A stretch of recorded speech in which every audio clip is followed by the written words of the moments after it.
Good afternoon, everyone. My name is Cliffendy Pierre-Louis. I'm the Director General responsible for delivering services to business at the Canadian Intellectual Property Office. It is our third year hosting Black History Month event, and it is truly my honor and a privilege for me to be able to moderate the first panel discussion. Our objective today for the panel will be to actually explore how owning and protecting your ideas and innovation can become a real strategy for building wealth, not only for today, but also for your family and for future generations. I am joined by three exceptional leaders for the discussion today. First, we have Nicole Piggott, President of Synclusiv. Then we also have Janice Bartley. She's the founder and the executive director of Foodpreneur Lab. And last but not least, we have Dr. Gerald Grant, who's a principal lead for the Black Entrepreneurship Knowledge Hub, but also the director of the Center for Information Technology Organization and People at Carleton University. So it is really a real pleasure to have you with us today. To kick us off, I'd like to start with you, Nicole. I think in the discussion that we'll have today, it's going to be really helpful and important for everyone to understand the amazing work that you're leading with your company, Synclusiv. Are you actually able to share a little bit about your journey? What actually led you to decide to create a Synclusiv, and also how you went about to protect your own ideas and your brand that may have shaped your path as being a business owner? Well, thank you so much for having me here today. I'm really proud to share with this team. So let me go back a little bit. I spent 30 years in the corporate space, and I had the privilege and the opportunity to rise to senior executive HR positions for large multinationals, Canadian multinationals. And I was working in the systems that sustained the status quo. And I would say in the spring of 2020, I experienced what I think many of the people on this call and experienced as well. And I will call it a personal reckoning. The spring of 2020, I was confronted with the fact that I had normalized the abnormal. I had normalized the exceptionalism of being the only senior executive who looked like me at the table. I had normalized that while companies would profess to have certain values, that when they lived those values, nothing much materially changed in the structures, the constructs of those organizations. So at that point, I had a choice to make. And I chose to take 30 years of experience of building and upholding those systems and decided that I'm going to take that insider knowledge to deconstruct those systems and build something better. And I really chose to be a builder. And that's really what I think is what underpins Synclusiv's mission. So it was clear that if I was going to go into consulting, I had to create something different. I had to build something that was a new blueprint, a new ecosystem, that because people, other consulting agencies clearly had not cracked the nut. So then that shifts to IP, because in consulting, unless the thing that makes you unique is the very thing that you need to protect. Otherwise, we're all pretty much the same. So all of us have that secret, that's those tools, those resources, those processes, those methodologies that make us unique from our colleagues.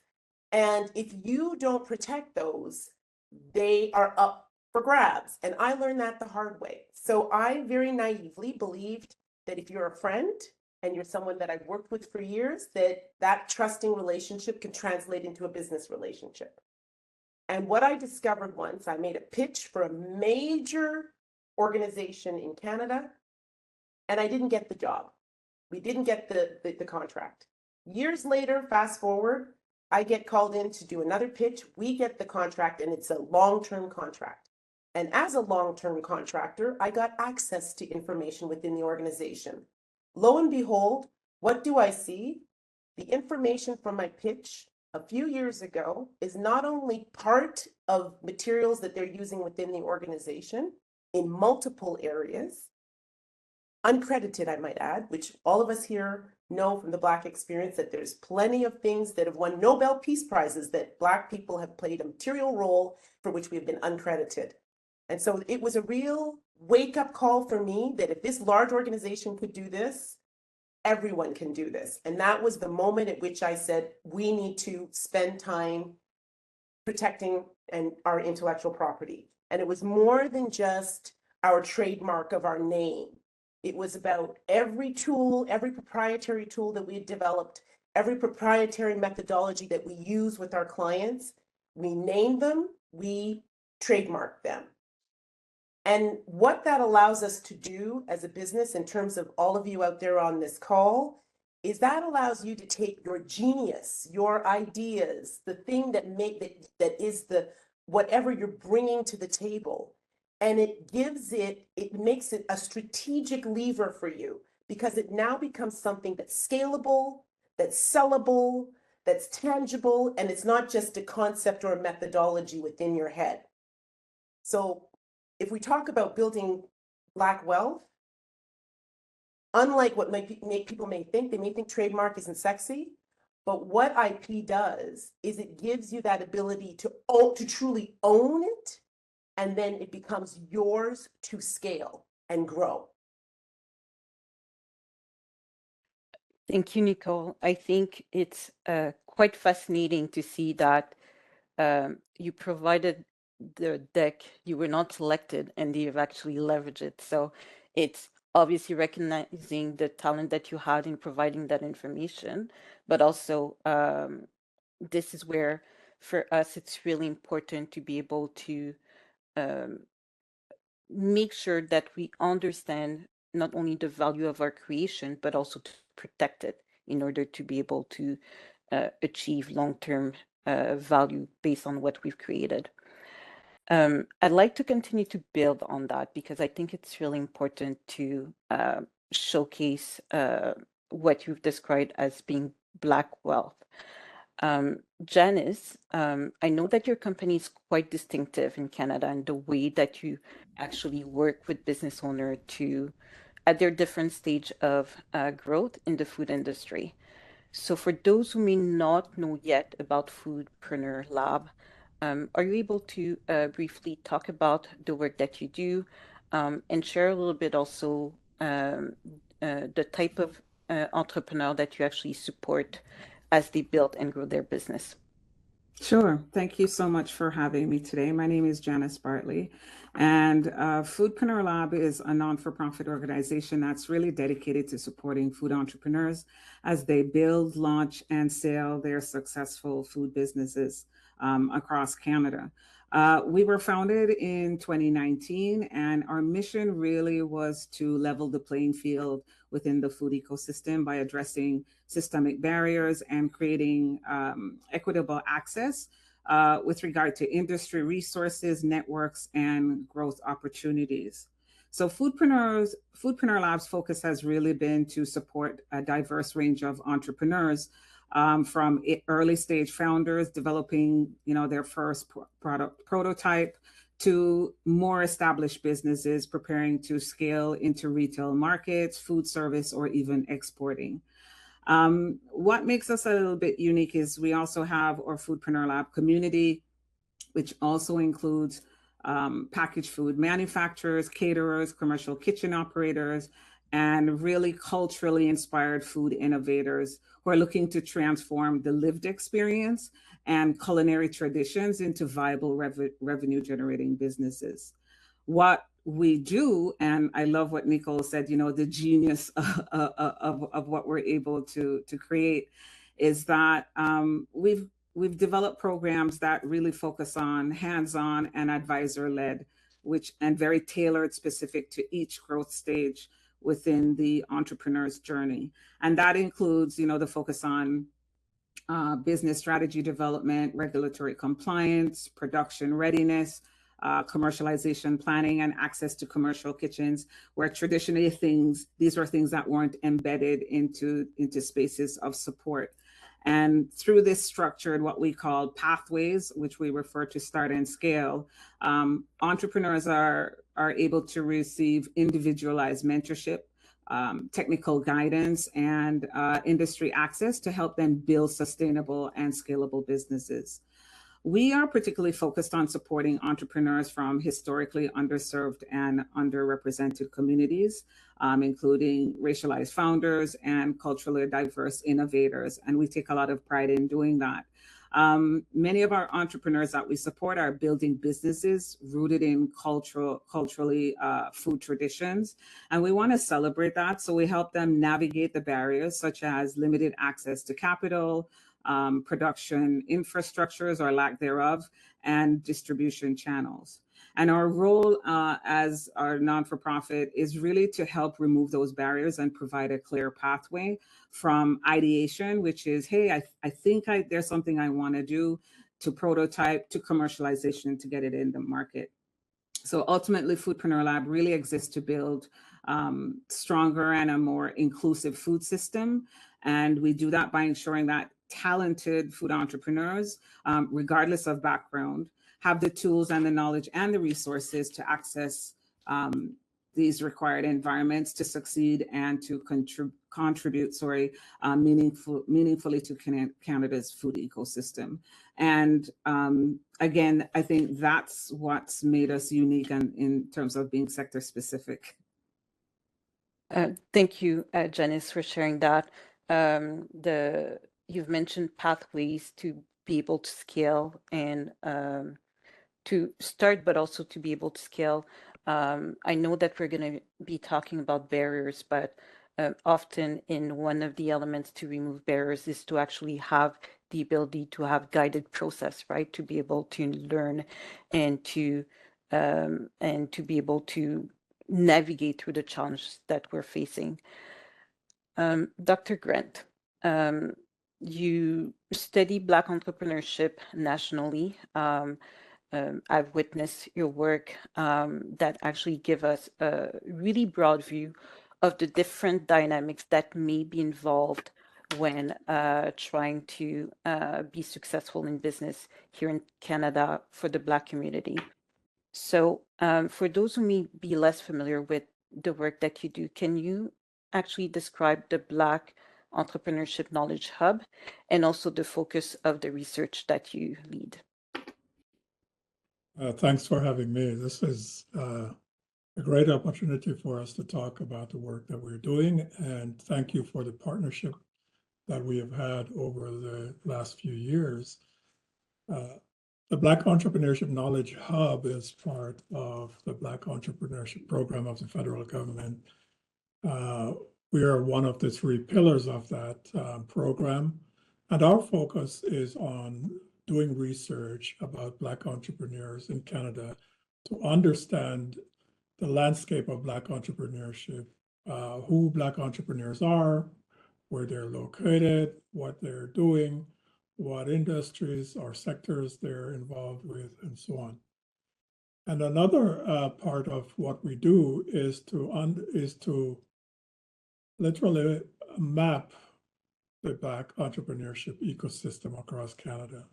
And that's one of the things that we have been doing and continue to do over the last several years. There's at least previous to this, there's very little data that is, at least evidence-based data on Black entrepreneurship in Canada, because the way data was collected in the past amalgamated everyone under people of color umbrella. And so to disaggregate who Black entrepreneurs were was quite difficult. And so that our job is to make this more explicit and use evidence from actual Black entrepreneurs to define who they are. Some of the things that we have done, as you've indicated, we did a national study that is of Black entrepreneurs across the country. We have our data comprises 2,300 verified responses across the country. And all our data and the research that we have done is now available to the public on a website called the Beck Dataverse on Borealis, which is a website that libraries use to make information public. So if you go to our website, beck.org, you will be able to link to our research there. And you can also find the Black entrepreneurship ecosystem map, which is called the BEAM. We call it the BEAM. The website is thebeam.ca, the BEEM.ca, and you will find that there. So that is the work that we're doing. Going forward, of course, we'll be working on standardizing data collection across the Black entrepreneurship ecosystem. That will be part of our main work going forward. Thank you, Dr. Grant, for sharing the work that you do, but also establishing that evidence-based data, right? I think for quite some time, we didn't have anything that we could relate back to. But right now, with the research and the information that you're collecting, we are able to proceed in informed decisions around programs and services to help the Black community. Our team, obviously, today is to build generation. It's about building generational wealth. We want to make sure that Black business owners and innovators have a meaningful participation in the Canadian economy. However, you cannot talk about generational wealth without acknowledging the barriers. And I think, Janice, Nicole, you did mention around some of the challenges that you faced to be able to pursue your business journey. Nicole, I'll start with you. From your perspective, like, what are the barriers that you see that Black entrepreneurs have from fully owning and protecting what they create? And it's either their ideas, their brands, their innovation.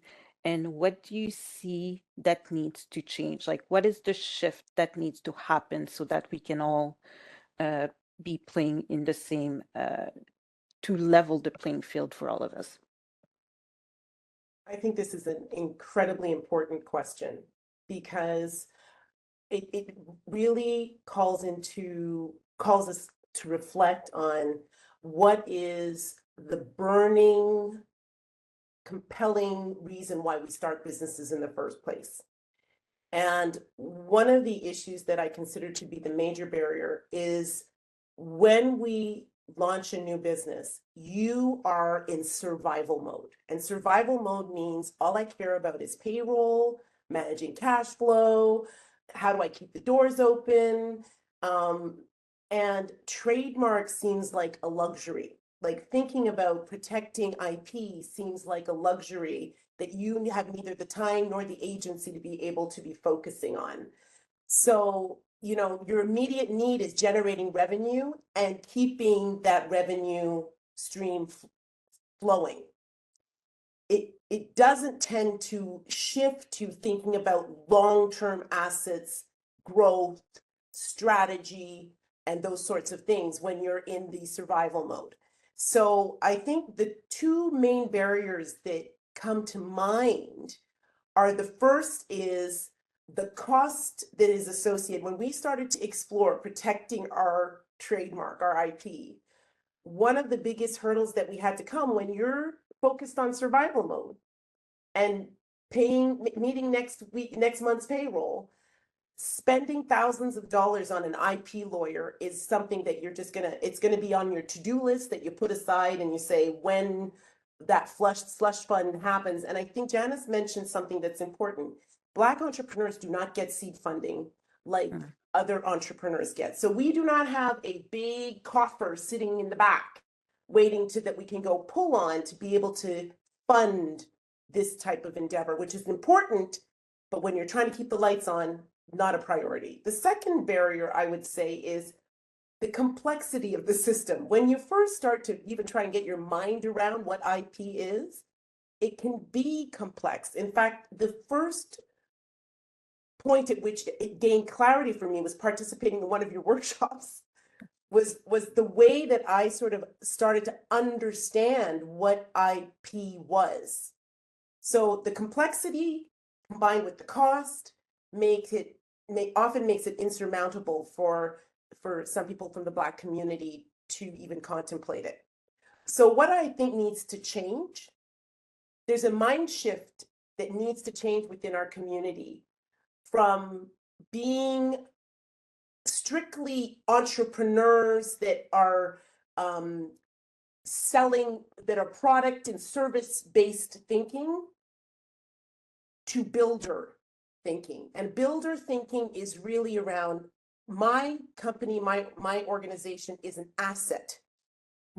And IP is a critical, protection is a critical component of building growth in that asset. And that shift in thinking causes you to reprioritize IP protection, especially if you're going into international markets. Because we have talked at CPO about the consequences of expanding to the US without IP protection. The second thing that needs to happen is the ecosystem that supports us needs to remove some of those financial barriers for us. So I think government agencies need to be looking at how they can more effectively fund and support Black entrepreneurs so that they can remove that financial burden from our shoulders to make this a reality. Those are, I think, if we could do those two things, we've got the genius. We can make it happen from there. Excellent point. You've mentioned survival mode and the compelling reason to start your company. Janice, on your end, I can imagine that you're seeing these play out in a real time with entrepreneurs, people trying to just be able to pursue and figure out how to survive in establishing their ideas and making sure that they are able to basically make a living, right, with the businesses that they're built. So in recognizing the structural realities, right, that are currently happening, how do you see the impact to business in not thinking about intellectual property early as part of the decision making for them to actually grow? Because the expectation that it may create challenges and limitations, but as Nicole was saying, at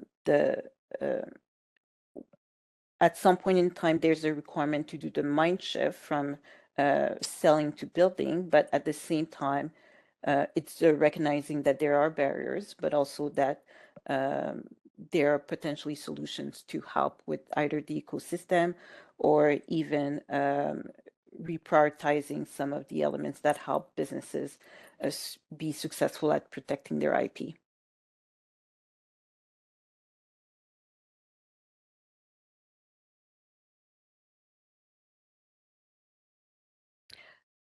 Nicole, I can't hear you, so I'm not sure if it's just me. Sorry, it was me. My bad. Okay. My apologies. Yeah, I was saying Nicole was dead on in terms of her points that she mentioned that we've all experienced either personally or with those that we work with.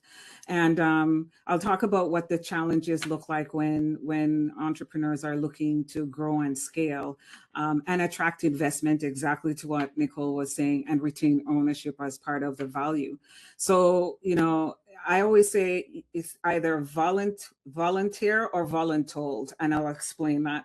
So volunteer is where you are proactive and you recognize that I have built something that has value and I want to make it sustainable. But the challenge to that is exactly what Nicole said. You're so focused on working on in the business, you don't have time to work on the business. And so what tends to happen is we neglect the fact that all that time and effort that is put into creating the name, building brand awareness, having that value added product into the market, we take for granted until we turn left and see something similar, mimicking exactly the genius of what we've created. And so one of the things that we talk about is that it is challenging finding the money to trademark your business or get that IP in play, especially when you're focused on trying to cover your overhead. And one of the other things that a lot of entrepreneurs, especially, and I stick to my sector in the food business, is that as we're growing the business and we're developing these websites and the packaging, then the voluntold piece is you get a cease and desist letter, and now all that investment in your packaging and your websites you have to go back and fix, if not eliminate, because now you have to rebrand. And what that has now cost you is time, effort, and loyalty to the brand, because when you switch your brand awareness, that creates confusion with your consumer. So now you have to go back and inform them, oh, we've changed. So there's a cost to that, which I call the consequence of not having the IP in place. The other piece is if you're looking to expand into markets, and this is one people don't think about, and Nicole touched on it. If you're looking to export in international markets, just because you have... Oh, we've lost you again. Nicole, we've lost you. We can't hear you. I think it's Janice who's... Oh, sorry, Janice. What's the impact of when you have IP on your valuation downstream if you want to sell the business or you're looking for investment? So these definitely impact the time, the effort, and to steal Nicole's quote, the genius of the build of what you're doing. And I too personally have had Nicole's same experience of having someone try to take your intellectual property and use it. And it's always the loss of ownership. And that's significant, because who wants to build something worthy over a 10-year period, only have to go back and dismantle it because you failed to check a box and you're on your checklist of things that are important. So I would definitely say that IP piece is equally as important as it is to register the business, as it is to have insurance for the business. I don't know if everybody remembers, they used to have this little badge. It was called "around to it," which was the phrase "I'll get around to it." And I would not put it on that list. It has to be a prioritized, even if you're doing it in increments. And to Nicole's point, I think this is where the opportunity comes, where the government can play a significant role in that support mechanism as well, because these are viable businesses, and you certainly don't want to derail them by these situations that we're discussing. Absolutely. Thank you for that. So we've learned from your experience and your perspective on what should be put in place to help businesses, but also the issues of not protecting early, right? So it is costly. It is costly to actually protect, but at the same time, it could be so much more expensive if you actually don't think about it in terms of timing, or as soon as it should be something that you should consider. Dr. Grant, I'd like to ground the discussion here around barriers in evidence. So from a data perspective and the research that you've done across Canada, do you see intellectual property as a tool that could actually strengthen and sustain the success of Black business? Yeah, thanks for the comments. I'm intrigued by the experiences, and we can concur from the data Nicole and Janice, that most of the most Black businesses are in that struggle area. Most are micro businesses or what we call nano businesses, and the focusing on these, they don't have the resources up front, or more importantly, they don't have the personnel to help them through this process. Most of the businesses have less than one or two employees, and only after a while they can get bigger. So this is a huge challenge. And then it is not clear from the data that many of them have access to the financial support that is there. Most have not heard of most of these programs that we're talking about, for example. Most have not benefited from it. And in many cases, most are not even willing to start participating in a way that means that they will be, what did I say, selling part of their business, so to speak, to get funding from other people other than family and friends on their credit cards. So this is a difficult part of it. But I think what to overcome this, going on what you have said, we need to think about IP as not just protection, but as an asset. You know, oftentimes we think of it as protection only, but it needs to be treated as an asset that will help us, our organizations, grow. It allows for the retention of control and the transfer of that value over time. So again, like you've both said, we have to make sure that we understand this upfront, because it can cost us much later on. And I know even on myself, as I'm saying this, I know I have some intellectual property that I've been putting out there for a long time, and I'm not sure where it's gone and who's going to take it. But hopefully, since it's documented, I can at least retain some of it. So what we have learned also is that for people to invest in your business, the first thing they want to know is, how have you protected your intellectual property? If intellectual property is not protected, it makes it hard for you to attract investment.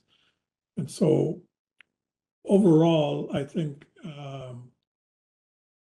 Canadian Black businesses need more help to focus on how they can actually do this work, while at the same time trying to scale and grow.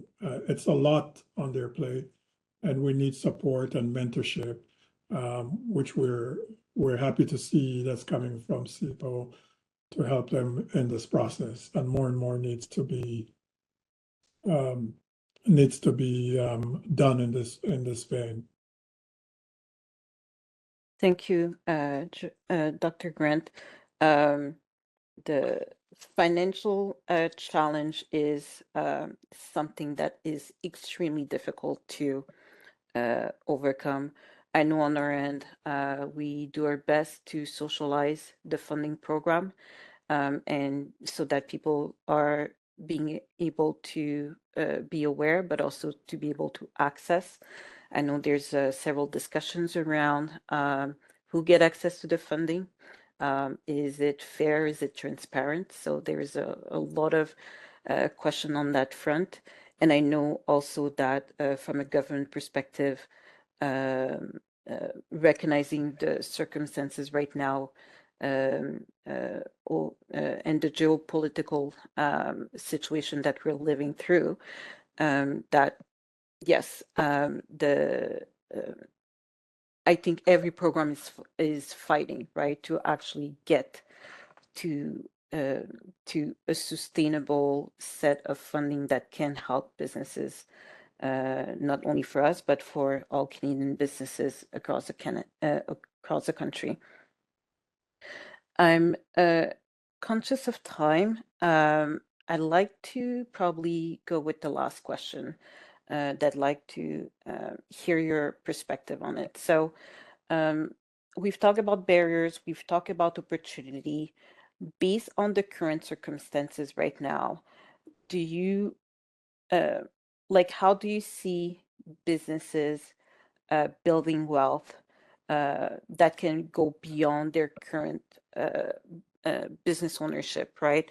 So we talk about the ability to for them to actually benefit in investing sooner, to be able to actually proceed in creating that generational wealth, but recognizing the circumstances, how would you advise them to proceed or to get the support that they need to pursue their dream and to actually build that generational wealth? I'll start with you, Nicole. Thanks. This is essentially why we're here. I mean, we build our businesses, but you really want to be building something that is elevating our community and elevating us economically throughout the community. I look at it in terms of layers. And I think there's sort of 3 layers that need to be unpacked in order to make that happen. The first layer is creating what I call sort of transferable value. So what I consider the value of registering intellectual property, moving from Dr. Grant said it, from protection to building an asset, is you take that secret sauce, that special sauce of whatever it is that is what you do, and it allows you to build your reputation, to take that recipe and make it something that has a tangible value that you can then either sell, that is something that can be something that is transferred over to the next generations within your community or your family. It becomes an asset that can be inherited, sold, licensed, etc. So that's that first layer of building wealth. The second layer is it unlocks new revenue streams. Let me take consulting as a perfect example, because what we do is often considered to be service-based. You're taking a problem and you're working with the client to solve it. But where the opportunity is taking those models that we use to work with clients.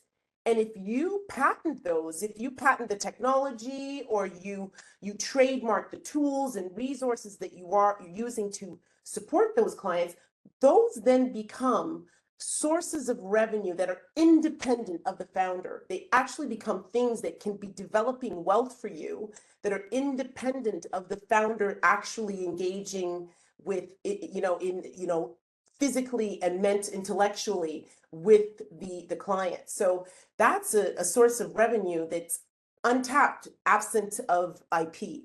And the third one is showing the way to the next generation. We talked about that survivor mode that we're in. That survivor mode is not simply something that all new entrepreneurs have to deal with. That survivor mode is something that we, as descendants of slaves in many cases, have fostered and developed, that notion of, I got to keep the lights on. I've got to be building something that protects me against hostile contexts that I may be encountering. And that mindset keeps us in place.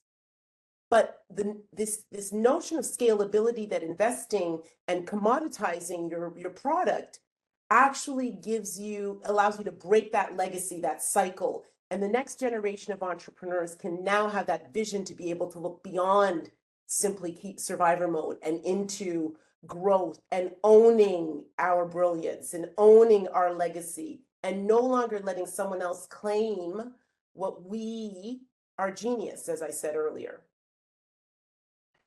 Thank you, Nicole, for that. I think you said it well, where we need to start thinking, and you've said it all well. It's no longer about protection; it's about the business value, the business asset. How can you actually build something that will survive you, right? and leverage it to actually be able to further your ability to flourish within your business. Janice, I'm not sure if you wanted to add something to the notion of how to actually push businesses to think about IP under their current circumstances. Sure, thank you. Yeah, to Nicole's point and to Dr. Grant, it's really the asset. Ownership is the asset. I think for entrepreneurs, we get caught up just in, having a distinctive business name, and we think that's the be all and the end all that sets us apart. But you really have to go back and ask yourself, okay, well, why did you create the business? You're either a solution to a problem, or you are filling a need or a gap. Those are the basic MVP things we always look at before we pull the parachute and say, okay, we're gonna jump into the deep end. But we also have to recognize that IP can also entail, to Nicole's point earlier, product formulations, processes, something that you've created that's innovative. And so when you look at it from that lens, that ownership is integral to the sustainability of your business. And so for me, that it's always a long-term perspective, because nobody usually goes and builds a business and say, hey, I'll just kick this around for 3 years and see what happens. It's a commitment. And so from a long-term perspective, it's really looking at ownership and how it directly impacts scalability and legacy. We look at it from increased investor confidence, if that's what we want to see in terms of the vision, and really strengthening your negotiation power when it comes to, let's say, distributors and retailers. It also creates opportunities for licensing, partnerships, acquisitions, and other things, as well as the more important piece of building the generational value and maintaining control over how your brand evolves. So, one of the things that we do at Foodpreneur Lab is that we've incorporated that IP piece. Whereas before, traditionally, when you go into accelerators, incubators, it's not something that was touched. I'm eternally grateful for CEPO to allow us to have that incorporated into the knowledge, because I've always said knowledge is power. And so at least they have the awareness of what needs to happen, and they are not flying blind. And then the second piece to that long-term vision or long-term perspective, one of the things I encourage our entrepreneurs to do is cash flow tells every story. And every entrepreneur has to have one. It's like being clairvoyant, the ability to figure out when you're going to run out of money and when you have enough. And in the creation of that cash flow is an opportunity to embed a line item, to have an expense, to prepare to spend money on the IP requirements, so that it's not a surprise. It doesn't show up because you got a cease and desist letter. It's planning, it's proactive, it is anticipating the growth and staying as close to the vision as possible. So maybe you don't get to do it in year 1, but you can put a line item in year 2, and you can budget for it, so that then you're now on the path, as opposed to, waiting for an event to happen, or being forced to do it earlier and unplanned. And that's where things start to fall apart. So I'd say that would be my advice. Thank you. Great advice. I think you've mentioned it at the beginning, Nicole, a lot of people, once they understand that they have IP and they should probably consider protecting it, they're surprised. They're surprised just because of the cost and the complexity of the process to actually secure their innovation. And I think preparation, as you mentioned it, Janice, is key, is extremely important for people to be ready, but also to be effective in their ability to pursue protection. So I will leave the last word to Dr. Grant. Any advice from your end based on the data that you see and the research that you're doing? All the advice that's been given so far are excellent. The idea of multiple streams of passive income from IP is very important for us to remember that once you have this protection, value that you can transfer and monetize, so to speak, you can have, aside from your business, multiple streams of passive income. For example, as Janice pointed out, licensing. One of the things that we see in our ecosystem map is that many of our organizations, of the businesses that are on it, are in fields like healthcare, and wellness, community and social services, professional services, retail and technology areas. And these areas coincide with some of the most intellectual property intensive areas that in the Canadian business landscape. And therefore, if you're operating in these spaces, you need to be careful to know that you need to put a lot of emphasis on protecting your intellectual property.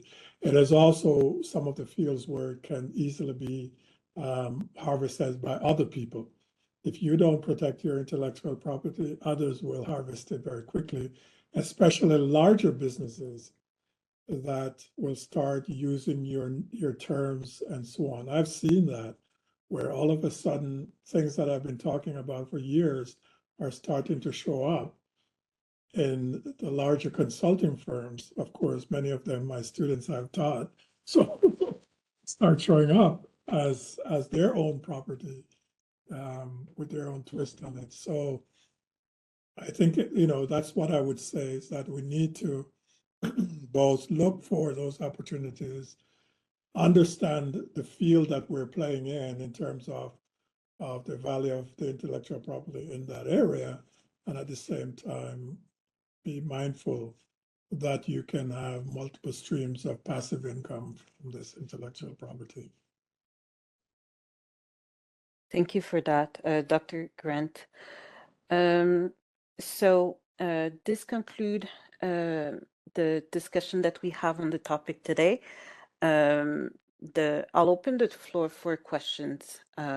We have a few minutes to take questions from the audience. Just looking here in the chat.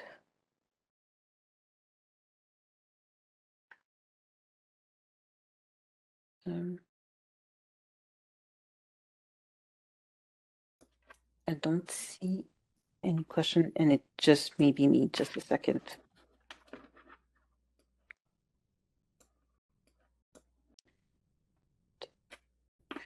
Okay.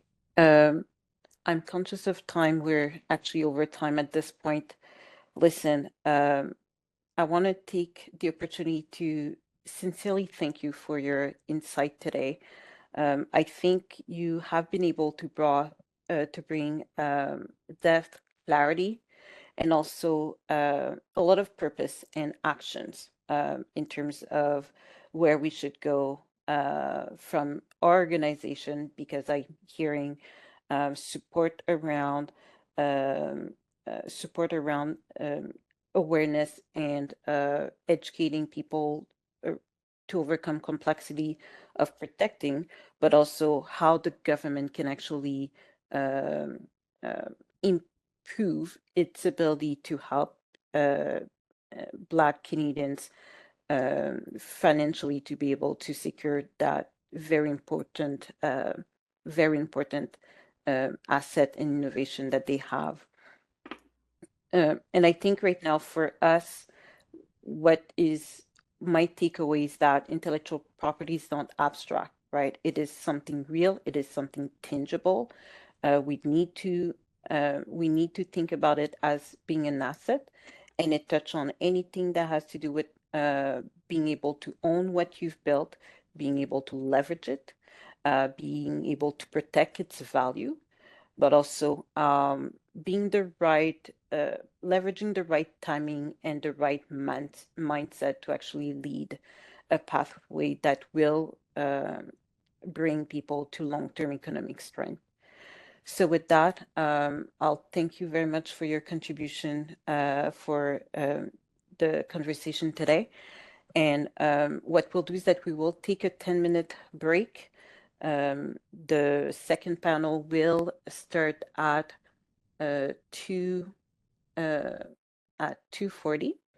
And the second panel is titled Enabling Growth, How Organizations Support Black Business Development. So I'm really looking forward to the next conversation, and thank you again, Nicole, Janice, and Dr. Grant for your amazing insight and discussion today.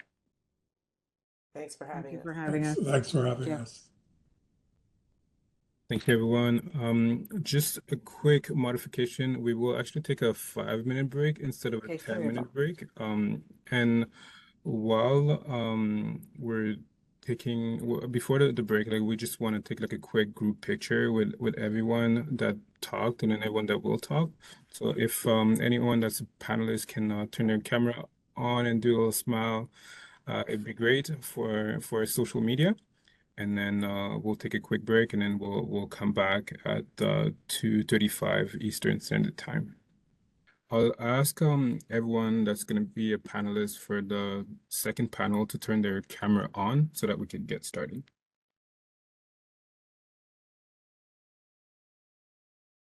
Perfect. Thank you, everyone. That's great. So we talked about a lot of things for the first panel. We want to add to the discussion. So it is my pleasure and honor to moderate the second panel discussion today.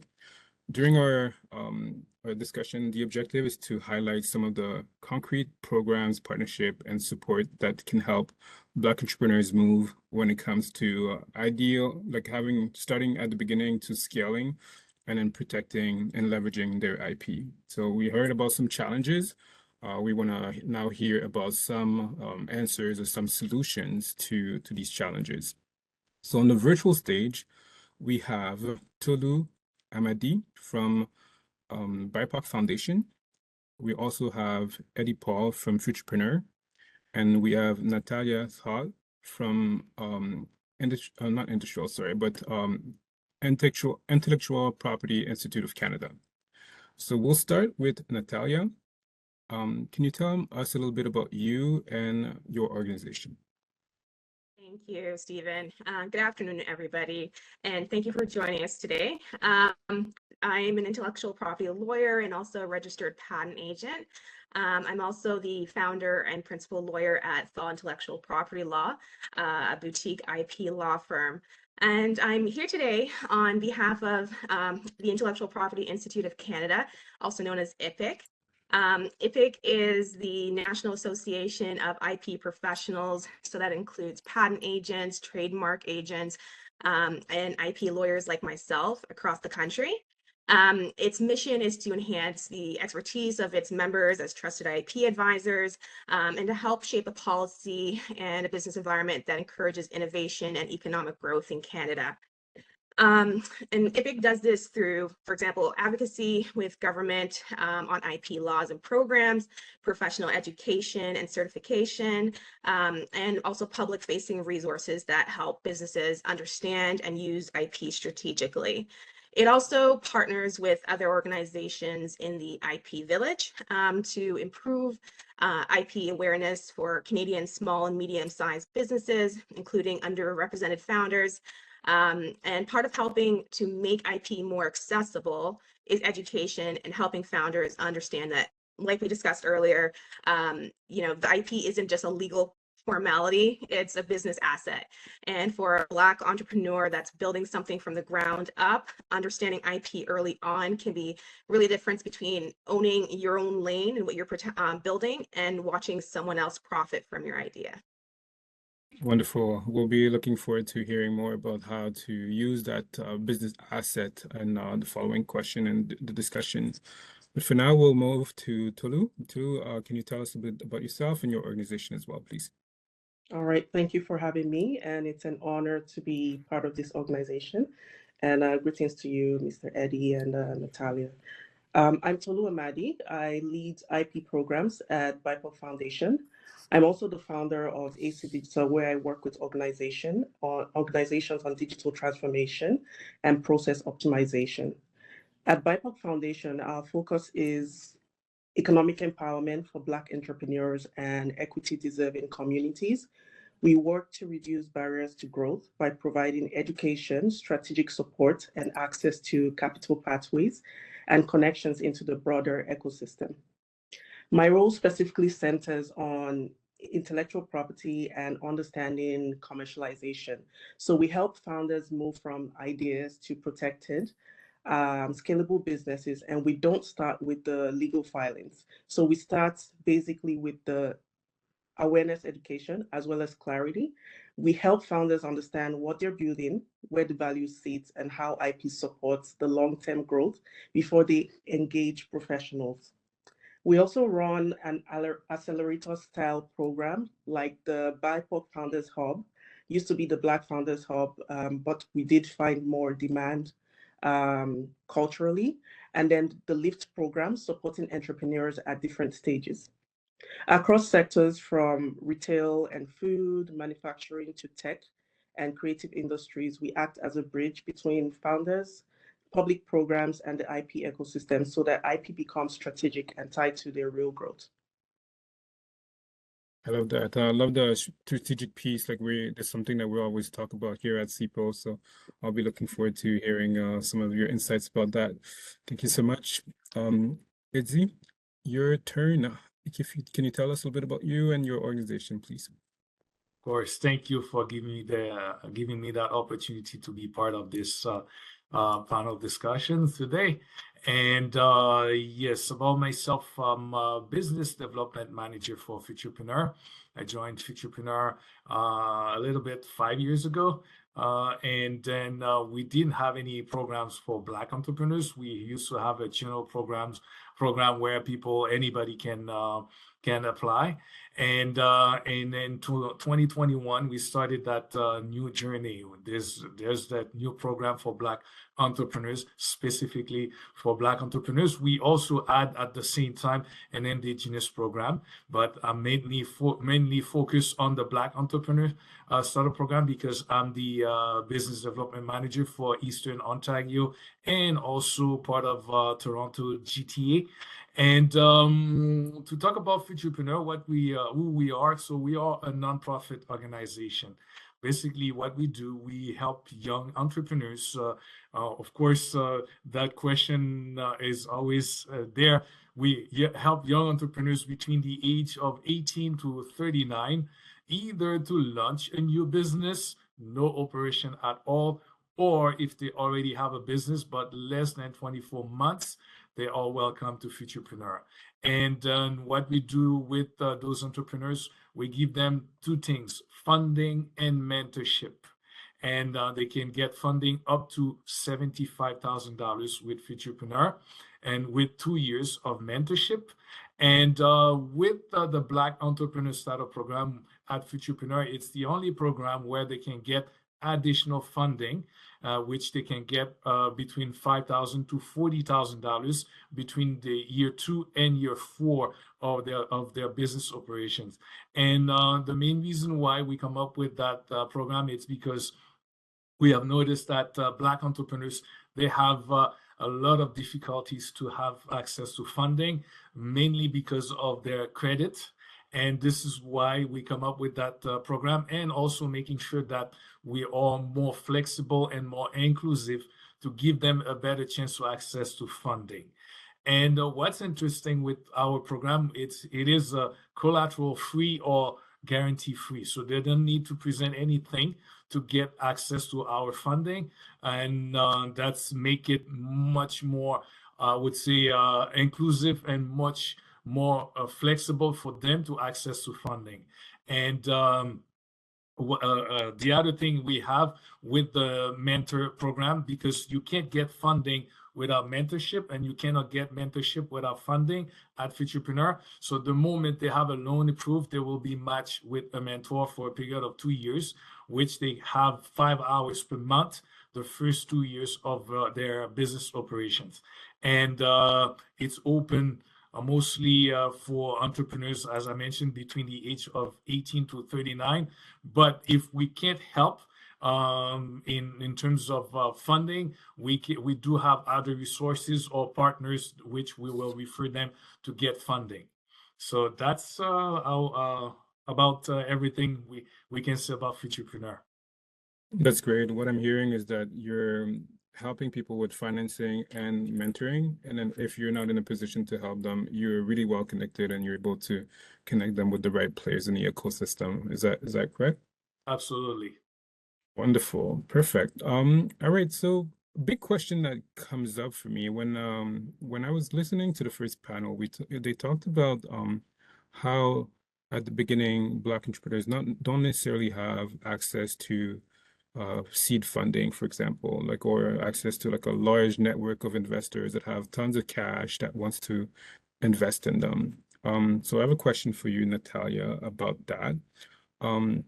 When do you think that Black entrepreneurs should start reaching out to an IP professional, and how can they do it from a cost-effective perspective? Thank you, Stephen. Yes, and the honest answer is earlier than you think, and as early as possible. And ideally before you start talking publicly about your idea. As we kind of learned from and discussed earlier today, most folks come to an IP lawyer after something has gone wrong. You've received a cease and desist letter from a competitor. A competitor started copying your product, or they've realized that they've accidentally forfeited their rights by disclosing too early and talking about something too early before they have protections in place. And by then, the options are more limited and more expensive.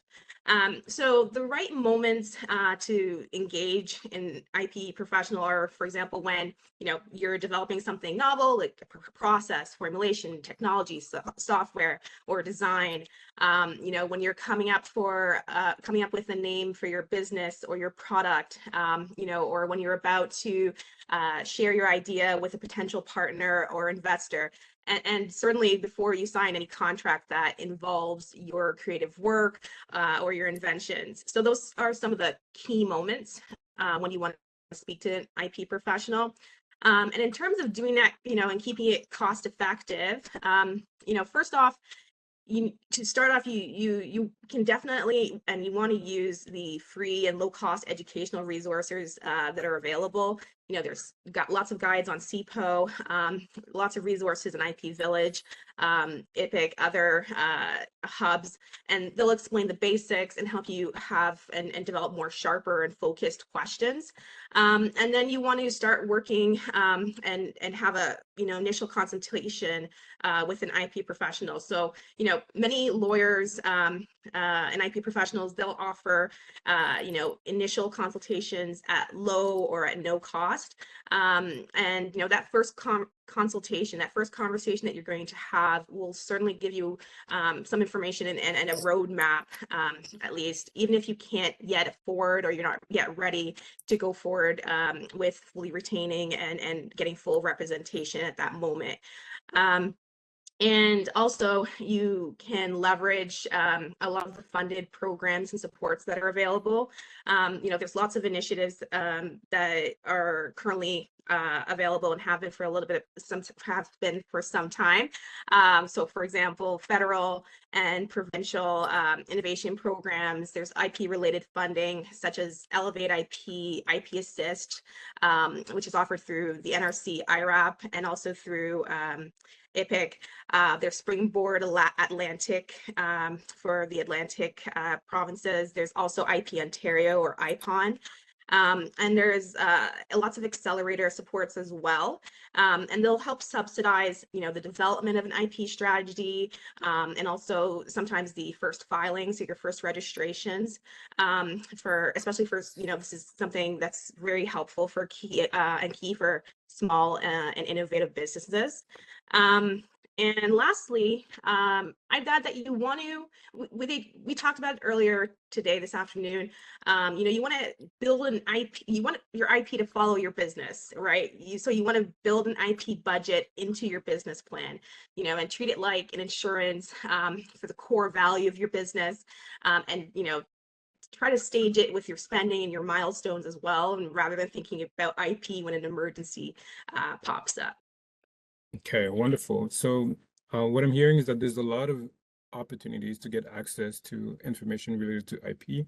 It depends on your budget, it depends on where you are in your life cycle, but the important thing is to do it as early as possible, to start looking at options as early as possible. Exactly. Perfect. At SIPO, we also have some of these options, like you mentioned, some of the free options. We have IP advisors, for example. Some of my colleagues are available, and we have also tools and resources where people can have access to. We actually launched a new tool not too long ago where there's a lot of information available on it. So these are some of the options. But I like that you mentioned that it's possible to also access to some time at low cost or no cost from IP lawyers, which is something that I don't think everyone knows about. Great. So we'll follow up with a question for both of you, actually, for Tulu and also for Natalia. Can you talk a little bit about like the life cycle of an IP strategy? Like when we talked about business, like the business plan and the business strategy, and then also the IP kind of lining up with it. So IP and business kind of merge or work together. So if you could talk, we'll start with you, Tulu, like the IP strategy. Like how do you help people with that? And can you talk about what's the life cycle when it comes to IP strategy? Okay, I can talk basically about the life cycle from a general standpoint. So again, like I mentioned before, it starts from awareness. So when, founders know about the IP or they start getting engaged with our organization, it might not even be through our organization, but we do have a network of other organizations that we work with within Elevate IP. And so they get awareness through that, and they feel that, okay, well, we don't want to work with these other organizations, but we feel more inclined to BIPOC Foundation. So they start getting the awareness, they get the education, and then they work with us to start at the time when a lot of things are changing now, but at the time when we were working with the group last year, we had them start off with their business model canvas, the cap table, and also understanding a little bit more about where they are at within their business. And one of the things that we do is to engage them in an accelerator style program. So once they do that, they're able to now graduate into, say, submitting some of their IP documents. And once that is accepted, then they go into the IP strategy process, where they look for say, potentially an IP consultant or a lawyer to work with to create a strategy that would help them to understand some of the intricacies of their business. I'm not sure if we're also talking about measuring support right now, but I can also talk about that, where we from the onset of when we help them, we collect baseline data. So where are they in the business stage? What's their revenue? Do they have any awareness? The ownership gaps, and then commercialization readiness. So that gives us a very good starting point. Then once they go into the program, like the BIPOC Founders Hub and the LIFT program, some of the things that are particularly important is the process, because they create structured, we're able to create structured checkpoints. So through the cohort-based learning, they're able to get an advisory session. So about 6 to 8 advisory sessions within the cohort, and then milestone reviews where we're able to track progression and not just participation. So we look at how founders decision making evolves. So sometimes we will hear founders say, I need more inventory in my store. And at the end of the program, they're clear about their margins. They know that there are other ways to get inventory and not just focus on filling up the whole store. You know, there are other better ways of doing things. So maybe the best buy style of, you know, getting inventory as opposed to just filling up the whole store. And then have they identified protectable assets? Are they moving from into IP strategy or the legal engagement at the right time? And are they positioning themselves more effectively for, say, capital or partnerships? And I can give examples. For example, we had a retail case, and a founder initially believed she wasn't profitable, but through the Founders Accelerator, she walked through her pricing structure, her cost alignment, and then the brand differentiation. And that clarity enabled her to qualify for the IP funding. It also qualified her, enabled her to develop a protection strategy and eventually become more attractive to investors, securing about $250,000 in the first 3 months after she did the program and submitted her IP strategy. So you're telling me that someone didn't think they were profitable, and through learning about IP some way, somehow, and working with you, obviously, and your organization, they found out that there was $250,000 like hidden somewhere in there. Yes. That's amazing. That's a great story. I'm really glad that you shared it. That's really amazing. Natalia, anything that you'd like to add to this? Yeah, no, thank you, Tolu. I mean, I add a little bit in terms of, you know, thinking about IP. An IP strategy is something that kind of evolves with your business. And Tolu's, you know, definitely spoken about that. I think some folks, you know, also often think about an IP strategy as, you know, I've, you know, filed my application for my patent or my for my trademark registration, and it's really not just, you know, that one-time filing. It's, you know, an ongoing plan and process. And like Tolu mentioned, it really starts at the idea stage with protection, right? You want to identify what actually is protectable. You know, maybe it's a patentable feature, it's your trade secrets, you know, processes, methods, you know, confidential and competitive know-how and information, copyrightable content, brand names, and you want to think about how you're securing that confidential information. Is it through NDAs, for example? You know, you want to look at your employment and contractor agreements, and speaking of those agreements, you want to make sure that they are aligning with your business goals. So, like, do they assign IP ownership to your company or to an individual? You want to sort that out early on and make sure that ownership of the IP is assigned to your company. And again, at the launch stage, it also shifts to, again, establishing rights, you know, filing trademarks on your brand, filing patents on your invention, registering your copyright where it's relevant. And you're thinking about also, you know, what countries matter the most in this, right? You know, where do you see your business growing and expanding into in the future? And this is also the stage where you're thinking about the competitive landscape. You know, what are your competitors doing? What are they protecting? What does their IP portfolio look like of their registered assets? And where's the white space? Like, is there room for you? And then as you grow and as you're scaling, you know, IP strategy also becomes about leverage. And that was discussed earlier about licensing your IP to generate revenue and multiple streams of income, and using your portfolio to attract investment or partnerships, and protecting, of course, your rights against copycats and infringement, right? So this also, of course, you know, applies when you expand internationally. You want international protection, and that certainly becomes relevant if you're selling or expanding beyond Canada. And, you know, I guess at the maturity or the exit stage, when you're thinking, oh, do I want to retire? Your portfolio is going to be, a very valuable asset. Buyers and investors look closely at whether your IP is clean, registered, enforceable, and actually owned by the company. So getting ownership sorted out early on is important. And many deals fall apart or get devalued in due diligence because there's gaps in the IP that could have been addressed much earlier, years earlier.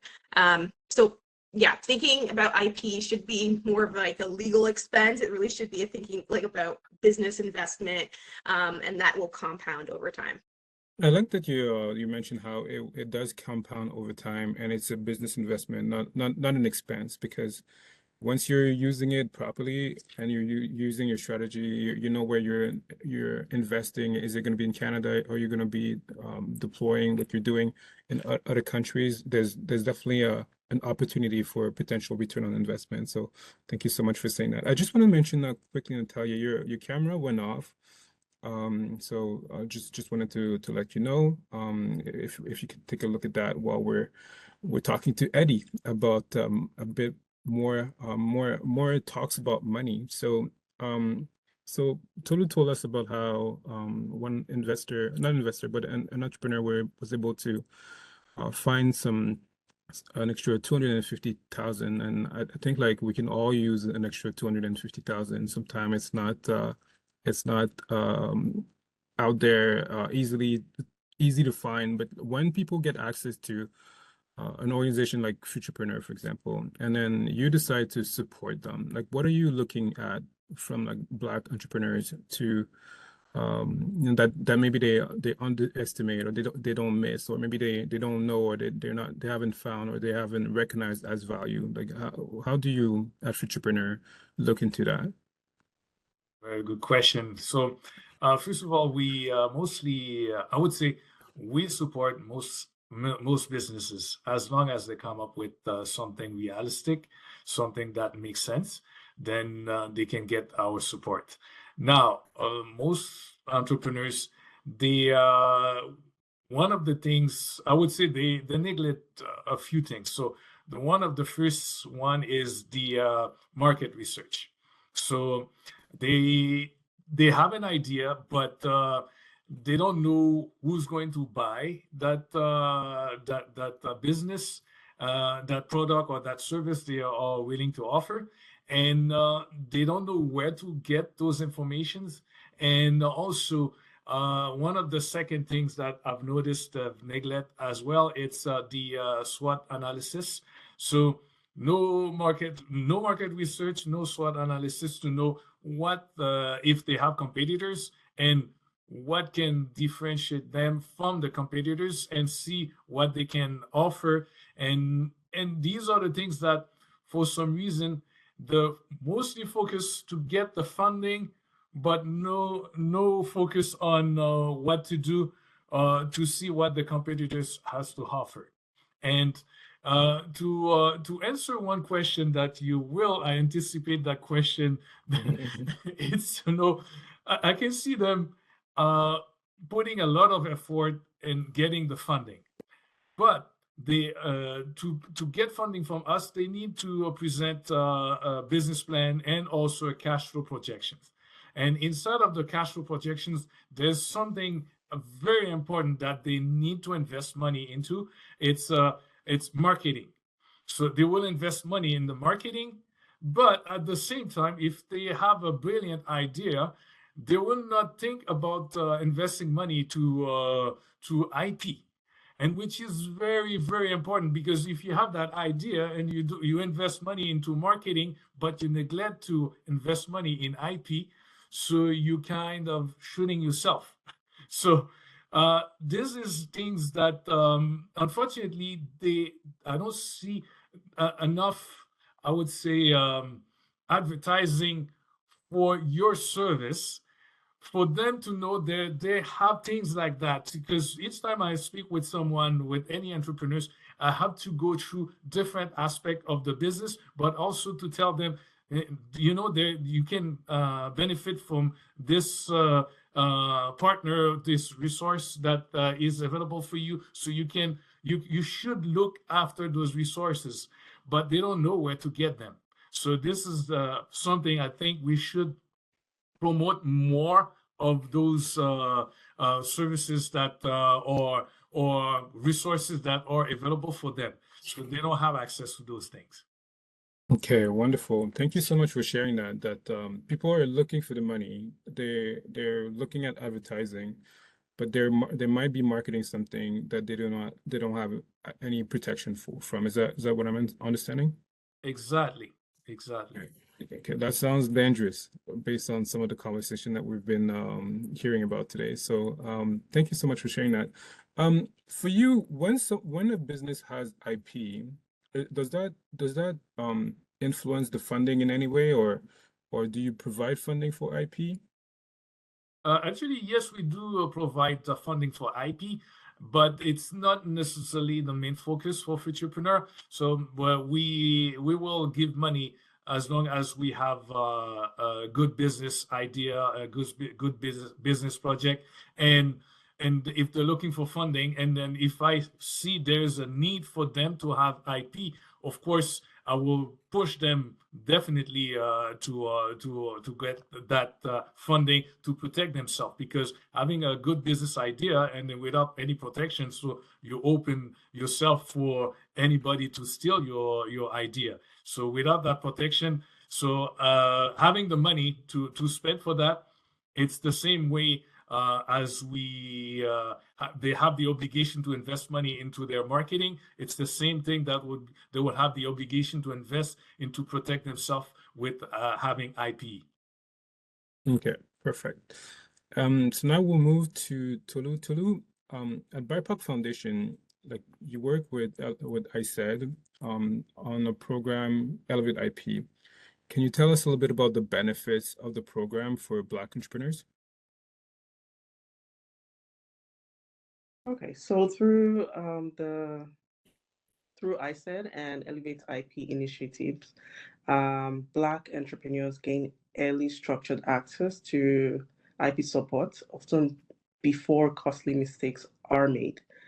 I've seen situations where founders file on their own without conducting a full name search or selecting the correct trademark classes, and sometimes the business evolves and the original filing no longer reflects the brand properly. So what should have taken about 6 to 7 months to achieve for, say, a typical trademark can stretch into 2 years or 3 years due to objections, refilings, or category corrections. And that delay impacts their scaling, could impact their partnerships, could impact also investment conversation. So Elevate IP reduces that risk because they're provided with the education and coaching before legal engagements. So even before they get to the legal part of things, we're talking about the IP strategy, understanding the 360 aspects of your business, where you might have trademarks, where you might have your methodologies or processes that needs to also be filed, understanding the agreement part, as Natalia had mentioned, and the founders approach the protection strategically rather than reactively. So what's also powerful is also the well-rounded ecosystem support that we have. We have other ecosystem navigators on with us, like the University of Calgary. We also have there's about four other ecosystem supports, and through ISCD and Elevate IP, we're not only supporting the strategy, we're also tracking the progression from the onset. So we collect the data that we need, and the access and how founders advance through the program. And then the model also recognizes that Black entrepreneurs often face ethnic specific challenges, such as limited access to early advisory networks, capital gaps, and lower exposure to IP literacy. I'll give an example very quickly. for the last round, we had some very late filers, late submitters for the IP funding. And one of the reasons where they couldn't possibly get a lawyer, they worked tirelessly 24 hours in the business, and then it got to the point where they needed to submit the application for the strategy, and they couldn't find any lawyers. So one of the things we did across our network was to speak with Elevate IP, Innovate Calgary, and find out which of the lawyers may be available at certain times. And even within our BIPOC network as well, we did find lawyers through connections that could actually help to sign some of their cap tables so that they can submit. So they look through their documents, their business filings, and then sign the cap table. And that's the way they're able to get through some of the barriers that we see happen within the ecosystem. And these lawyers are willing to do it for not just, sometimes those things can cost maybe $400 per hour, but they would reduce their rates because they see the amount of work that these founders are actually putting in to get their business forward. So that's one major example that stands out. So the program design accounts for these realities, ensuring that support is contextual, structured, and aligned with the goals of commercialization. Also, from a system perspective, it also ensures that public funding is used effectively. So the founders engage the IP professionals with clarity and intent because they already know all of the areas of their business that they need to work on, reducing premature filings and then increasing alignment between protection, scaling, and then capital attraction. Elevate IP also helps shift IP from an afterthought to a core business and investment asset, strengthening long-term growth and generational economic participation. So could you give just a bit more detail about how it does that? And while you're doing that, I just want to invite everyone to any questions that you have. This is your time. This event is for you. We have about 10 minutes left for questions. Questions can be asked in a language of your choice. If you ask a question in French, we'll translate it so that it can be answered. This is your last 10 minutes to ask questions. So I'll invite you to write your questions in the chat. And while you're doing that, I have a lot of other questions too, if people don't have questions, but it'd be great if people had some questions. In the meantime, just a bit more information about how do you help people to really use that asset for long-term wealth? Like you said something about that. I'd love you to just add to it if you can. Okay. So asset for long-term wealth. Let's look at the IP, going off script for a bit. We look at the IP business model canvas that we work with founders.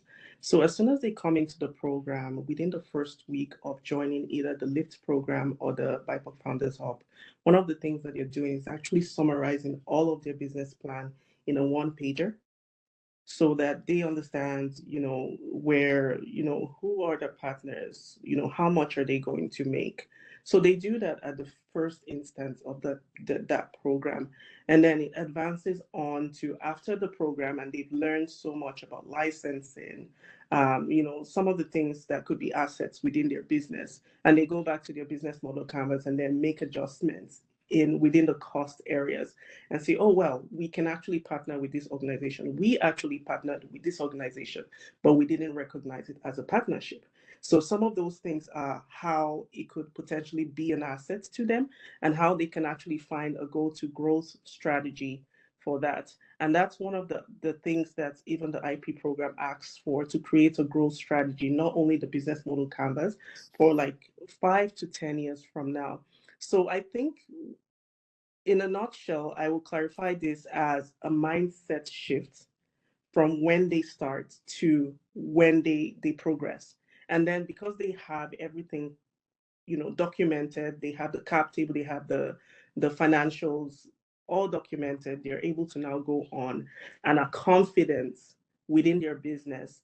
They know exactly what needs to be a source, maybe not now, but at least at a smaller scale, and then how they can focus on the business and not in the business. Wonderful. Thank you so much. We do have a question from our participant. This is a question that comes from Ingrid. What advice would you give someone regarding protecting IP when its development requires the use of technology that has been used or accessed by hackers? That's the first question. Then there's a follow-up question to that. Is there any government funding that could help someone facing this issue? I have never applied for or accessed government funding. Also, is there an organization that could offer advice and assistance? So a couple questions in there. It's not addressed to someone in particular, so like anyone can jump in on this one. I think maybe Natalia be more like suitable for you, but if Tolu you had anything to add to that, or Eddie, like feel free to. Thanks, Stephen. Thanks, Ingrid, for your question. I think this question's more nuanced and might require some assistance from a technology lawyer, most likely. Just trying to, I guess, scope out where the IP begins and ends, kind of like where does you know, any influence or impact from the access or use by the hackers impact your own, like the development of your own IP or in protecting it. So it probably needs some more you know, in-depth consultation to address it. That said, in terms of IP funding, I'm you know, the funding organizations that we've discussed, like, you know, whether it's Elevate IP, IPON, etc., or you know, IP Assist, like those funding programs are for they could provide some assistance. I think this might be a very nuanced area where it might fall through. There might be a gap. It's hard to tell right now. So, but you might want to check with, you know, for example, Elevate IP or IPON, etc., to see if it might fall into one of those categories. But you most likely will need a technology or an IP lawyer who's in that space to really help you navigate that. Tolu, do you want to add anything? Okay, I think I just wanted to add that, you know, within the IP program right now with Elevate IP, you can actually request for an IP coach. So even before you engage us, you can start requesting for an IP coach that would allow you to, you know, look within your business and then figure out, is this the right time for me to you know, apply for an IP? What things do I need to do and how should I go about it? So that's what an IP coach would allow you to do. Thank you so much for sharing that. Just looking at the chat, doesn't seem to be more questions. I'm seeing a lot of thank yous. So great event. I've learned a lot. Great event. I've learned a lot. Thanks. Thank you. Thank you, Natalia. Great presentation. Thank you. Okay. Another question here. How does one keep track of success in the IP space in a Black community? That's a tough one. There's a gap. That's something we could do better and track better. Absolutely. I'll say that one way we've done it has been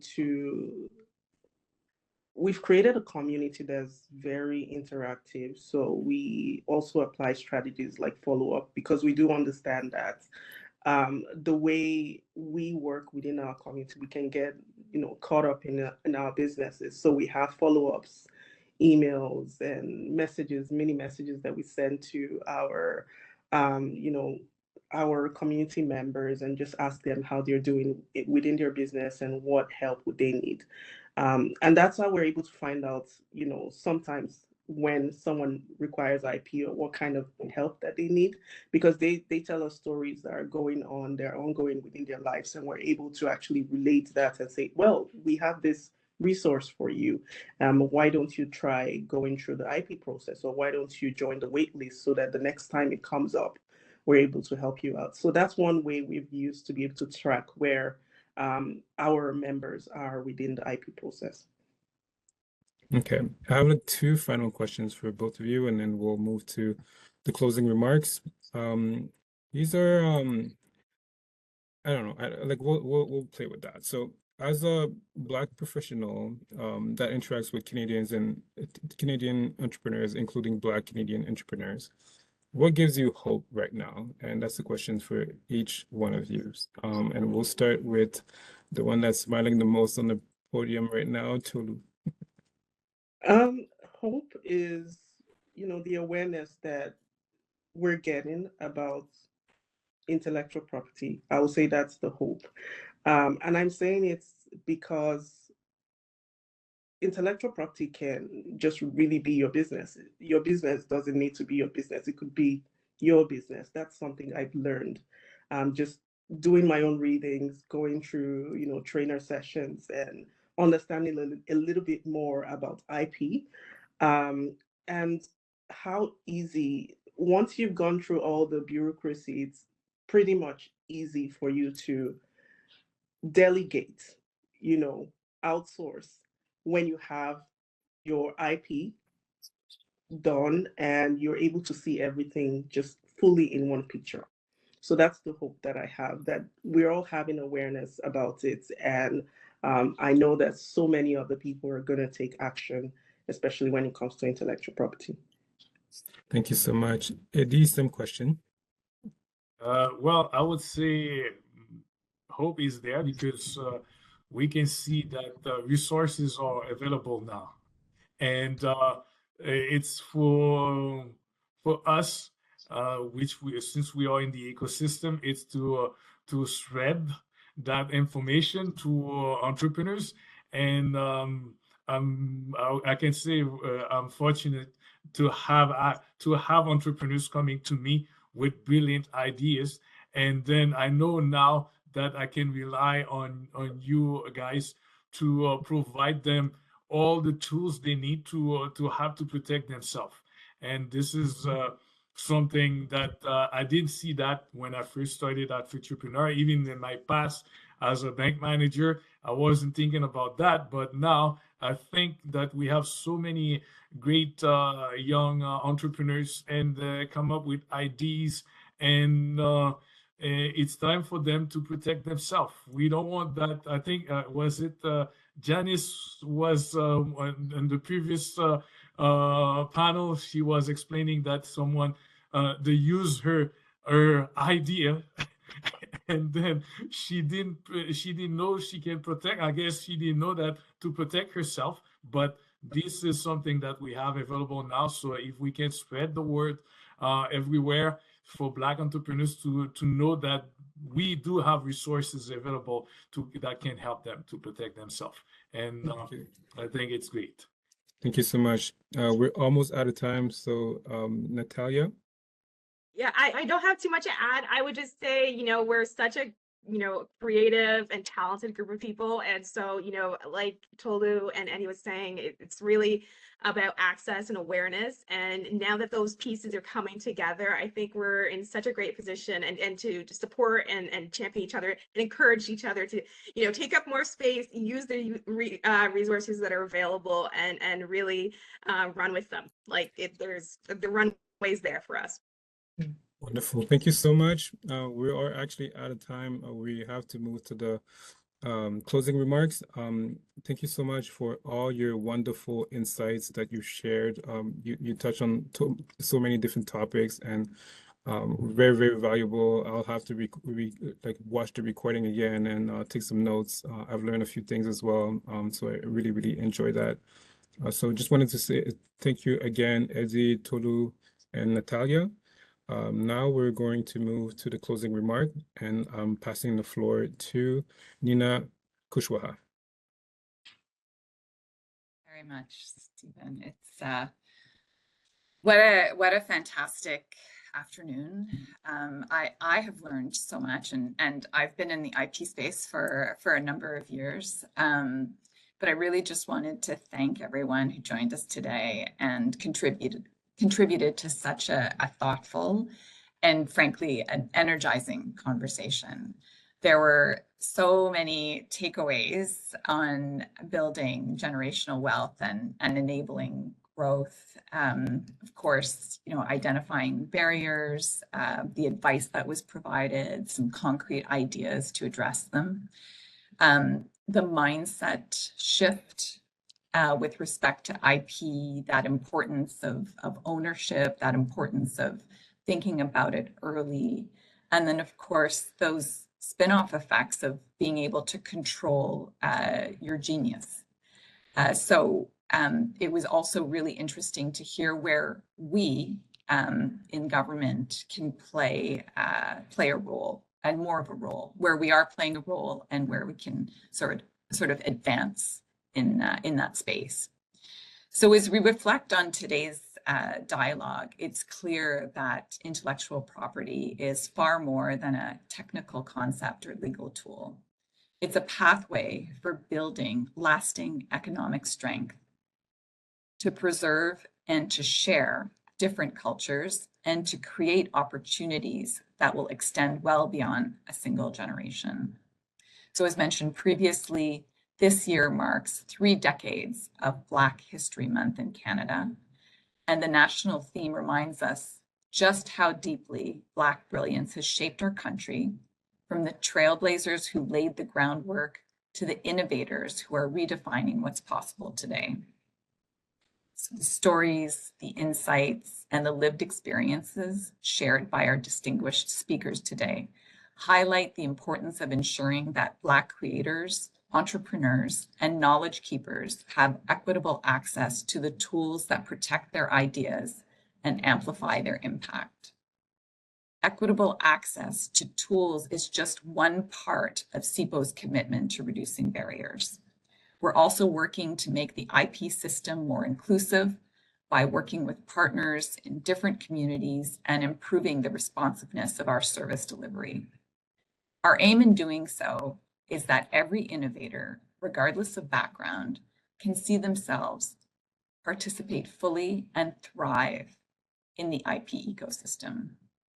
When we support Black innovation, we're not only honoring our history, we're investing in Canada's future. By recognizing and investing in Black creativity and entrepreneurship, we help ensure that innovation reflects the full Canadian story, the past, the present, and the future. A future where creativity is recognized, protected, and empowered to grow across generations. So I hope today's discussion inspires each of us to think about what generational investment means in the context of intellectual property and what building wealth represents in underserved communities. So let's continue championing inclusive innovation and uplifting the next wave of Black visionaries who will shape the economic and creative landscape of tomorrow. So thank you once again for your time, for your engagement, and for your commitment to all the work that you do. I'll pass the floor back to Stephen. Thank you. Thank you so much, Nina, for these inspiring words. We want to thank you so much for making the time to invest in yourself and learn about IP, learn about how you can use that investment. And we want to wish you a great afternoon, a great evening, and happy Black History Month. Thank you so much. This concludes the event. Merci d'avoir visionné la vidéo. Nous espérons que cette discussion sur la propriété intellectuelle vous a été utile. Si vous êtes un entrepreneur noir et que vous souhaitez approfondir vos connaissances sur l'API, consultez notre page sur les entrepreneurs noirs et la propriété intellectuelle. Vous y trouverez de l'information sur des programmes de financement, des histoires de réussite et d'autres informations pour vous inspirer et lancer votre parcours de pays. Vous pouvez également réserver un appel individuel gratuit avec un conseiller en propriété intellectuelle dans votre région pour voir comment l'API peut soutenir l'expansion de votre entreprise. Vous trouverez les liens dans la boîte de description ci-dessous.